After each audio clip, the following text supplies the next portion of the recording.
Well, hey folks, real honesty with John Wrestling, times in wrestling that pissed me off. Redux Part 23, probably going to be the last one here. Now, because this list is almost full. I got 5 other topics I'm going to talk about. I'm going to keep this, and I'm just going to start a new list with stuff added on it. And it might take you guys a while, but take a look through every single one. Like, take a look through the description of every single edition from episode 1 up to now and see what the topics are, because I'm going to list them in the description. That way I remembered, and also you guys could, pick and choose which ones you want to watch. So anyway, and I do hope that you guys have watched this entire series, that you guys have enjoyed it. I really do appreciate it. The Redux has done tremendous numbers, way better than the original edition ever did. Original edition, I think, did maybe 1,200, I think 1,266, maybe 1,366 for 21 videos. And that's like all together. So it was good, but this one, like, I think a couple of them hit over 100 at least, if not more. So just a big thank you to you guys. Now, let's get cracking on with it. And some of these, I will tell you that I may just suggest you go out and find clips of these to see why they piss me off. But here we go. Jay Leno and WCW. And for fuck's sake, nothing against Jay Leno as a comedian. I mean, I didn't think he was the funniest thing ever. He was a nice successor to Johnny Carson, and he put his own spin on it and did well. I'm not doubting him there. I'm not doubting that he didn't try to do things and show respect to wrestling. I'm not saying that he didn't, because he didn't seem to disrespect it. He seemed like he wanted to be there, and he was trying. The thing is, he just wasn't athletic at all. I mean, his chin obviously needed to be put in the overhead compartment if he was flown there. And he was a biker, and he was a car collector, and I think he even had like a Jay Leno's Garage or something like that, and which actually wasn't a bad show. But the whole point is all that shit, all of him being a nice guy, doing good shit, respecting the business, fine. He didn't belong in the goddamn wrestling ring at all.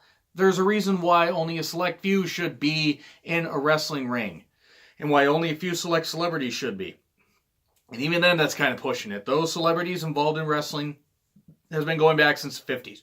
Maybe even since the 40s, because they used to use boxers as special guest referees, and that actually worked pretty damn well. They did that all the way into the 80s, I think even the 90s. But the whole point is Jay Leno featured in the main event of WCW Road Wild 98, which, by the way, the Road Wild, Hog Wild, Road Wild, some of the worst pay-per-views, or at least worst pay-per-view settings that WCW ever did. Some of the match quality, actually, in 96, 97 was actually not that bad. 99 had Dennis Rodman against Randy Savage in Randy Savage's last WCW pay-per-view match, and Randy Savage's second to last pay-per-view match ever. Oh dear, that's ridiculous. Moving on. Jay Leno just did not belong in a wrestling ring. Kevin Eubanks should have been in there. I mean, granted, he wasn't the star that Jay Leno was, but at least he looked like an athlete. He had a pretty good diamond cutter. But this was, and for those who don't know, and I was going to do a reflection on this, but I did post a rant at the end of my Bash at the Beach 98 video that you actually can, I did a little rant about this at the end, so you guys can check that out too if you want. That's a little companion piece. But it was Jay Leno and DDP with Kevin Eubanks at ringside versus Hogan and Bischoff. And there was this point where Hogan got locked in an armbar by Jay Leno, and I'm not fucking kidding. It's an arm ringer, and this kind of stuff. And Jay's holding the arm, and Hogan's like bagging off, this kind of stuff and whatever. And everybody's wondering. I'm wondering, watching on pay-per-view at my friend's house at the time, what in the world are they doing? Why the fuck are they posting Hogan? Who, I mean, I was still somewhat of a fan of Hogan then, somewhat. I at least respected what he did. Why the fuck is he selling for Leno? Why is he doing this? Oh, and then I see on the picture of magazines and newspapers the next day, Jay Leno locks, the immortal Hulk Hogan in an armbar. Jay Leno, beats the mighty Hulk Hogan or whatever, cripples the mighty Hulk Hogan. It's something like, and I don't think cripples, but, took down the mighty Hogan. That was the fucking ridiculous thing about it. It made the business seem ridiculous. Now, they did get some really, really good ratings, the stuff with the Tonight Show set that Bischoff was doing, and Miss Elizabeth being his co-host. Miss Elizabeth, one of the most beautiful women that was ever in wrestling. I will fight you if you disagree. That's fine. You guys can think that if you want. I'm not going to actually fight you guys. But Jay Leno doing the stuff with Bischoff and, impersonating Leno and doing the monologue and that kind of stuff and invading the set, that was pretty cool. But having Leno in the ring was just a goddamn travesty. He was so blown up because he wasn't an athlete. I mean, he tried. He did well. He did as well as you would expect somebody of his stature and somebody of his non-athletic background to do. But even Bischoff looked like a freaking Hercules, of just a figure next to Jay Leno. And nothing against Bischoff. Bischoff was a good worker for what he was. He wasn't a wrestler. And Jay Leno doing that and picking up Jay Leno being on the winning side of this was goddamn ridiculous.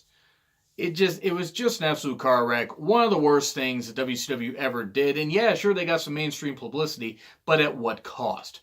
Like, really, at that point, they were just pulling everything out of their ass to compete with Vince. And then soon after this, Warrior made his debut in WCW. And by the way, I did a 20-year reflection on that. And I will do a 20-year reflection possibly on Fall Brawl. At the very least, I will do one on the Nitro, where Ric Flair made his comeback the next day. And also Halloween Havoc 98, Hogan versus Warrior 2. Oh, dear, my head hurts already. Jay Leno did not belong in a goddamn wrestling ring. It was embarrassing. Whether he loved or respected the business or not. It was absolute car wreck. Fucking atrocious. And one atrocious main event for one of the worst settings for a pay-per-view. I mean, I got nothing against Sturgis, nothing against bikers. They want to do that. They want to put on their leather, do all that, over tan, catch bugs in their teeth, this kind of stuff. Ride to Sturgis, South Dakota, which I couldn't even find on a map if you actually pointed to me. I mean, I couldn't. I know that Sturgis is really, really popular for the bike rally, and it brings in a huge amount of money for a town that apparently is not much bigger than a postage stamp. But honestly, setting for the pay-per-view, terrible. The bikers didn't give two shits about the wrestling storylines. Apparently, according to a lot of the luchadors, the Mexican wrestlers, they were not very kind to a lot of them, or at least some of the bikers weren't, which, big shock. But yeah, this was just ridiculous. Whether it was Road Wild, whether it was Bash at the Beach, whether it was Starrcade. If it was Starrcade, it would have been even worse. I might have made a whole video about this taking place at Starrcade. It wasn't the worst thing to take place at Starrcade. That was Dead Ferrara's Oklahoma. I believe he made an appearance at 99 as Oklahoma. But anyway, or maybe I'm thinking of Sold Out 2000. Bottom line is. And by the way, I do want to plug quickly a new series that I'm going to be starting soon, Wrestling's Most Tasteless. It's going to be looking at wrestling angles that were just completely tasteless, unnecessary, and didn't need to be done. It was pushing the boundaries of good taste, where it's like wrestling can be bad taste done bad taste done in good taste, or done, with good intentions, this kind of stuff. It was just bad taste and bad taste. But anyway, it's going to be Impact, WCW, WWE. And you guys can leave comment. You guys can leave choices for that in the comments. Leave more choices for times of wrestling to piss me off. And I can always revisit it. If I get at least 3-4 more topics to talk about, I might actually continue this. So anyway, beyond just this part. So now we move on to Harvey Wippleman winning the women's title. Now, this was back when the women's title really didn't mean anything, and he was dressed as Hervina. Harvey Wippleman, one of the worst people to ever be in wrestling, just never got the appeal. He just looked like if you took a goddamn pressure washer to him, he was never going to get clean. He seemed scuzzy. He was perfect as far as being the mouthpiece for Giant Gonzalez, because Harvey Wippleman was detestable, because just look at the guy. The guy probably could have been beaten up by just about anybody. Probably could have been beaten up by a blind midget, all due respect to blind midgets, as I'm sure you're very legit tough. You would have to be blind and also vertically challenged. Harvey Wippleman winning the women's title, it wasn't as big a slap in the face as Sable winning the women's title for this reason.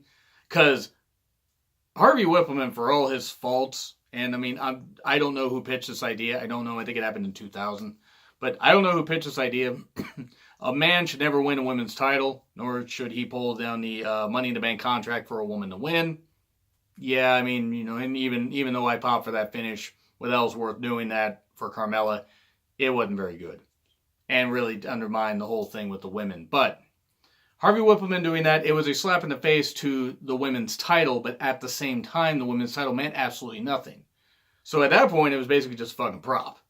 And it was. And I mean, that's really fucking sad, because it shouldn't have been seen as a prop. It wasn't as bad as Sable being champion, because again, Harvey at least stuck around the wrestling business and at least seemed to like it. Sable never fucking liked it. But anytime they try to undermine the women with a woman, with, a woman being lesser, of an athlete than a man, and in this kind of case, it was just ridiculous. I mean, it's the fact, okay, Harvey Wippleman doing that, a non-athlete, a non-wrestler, is winning a title. That's the main thing right there. If he was a wrestler and did this, it still wouldn't have been good, but at least it would have sort of made sense. It just really, and by the way, I did the stuff I did just take shots. Sable, because Sable always deserves to have shots taken at her for what she did to the wrestling business, aka nothing besides basically parade herself out there because she wanted to be on TV but never wanted to be in the wrestling business. And I'd say that to her. I probably would say, well, I'd say that to her face, but I don't want Brock to eat me. But people that said that to her, I applaud you, because it's what she deserved. Harvey Wippleman, though, winning the women's title at that state, it wouldn't have mattered if it was 95, wouldn't have mattered if it was 2000, wouldn't have mattered. It was a slap in the face to any of the women that actually were hard workers. They still had Ivory. I think at that time they still had China. China didn't win the women's title until a little bit later. Ivory deserved the championship, won the championship soon after. I know that Jacqueline was champion at one point. Stephanie was champion. This might even been 99. The bottom line is Harvey Wippleman just should have not been women's champion ever. He should have never, quite frankly, he probably should have never been featured in anything that was any kind of athletic endeavor.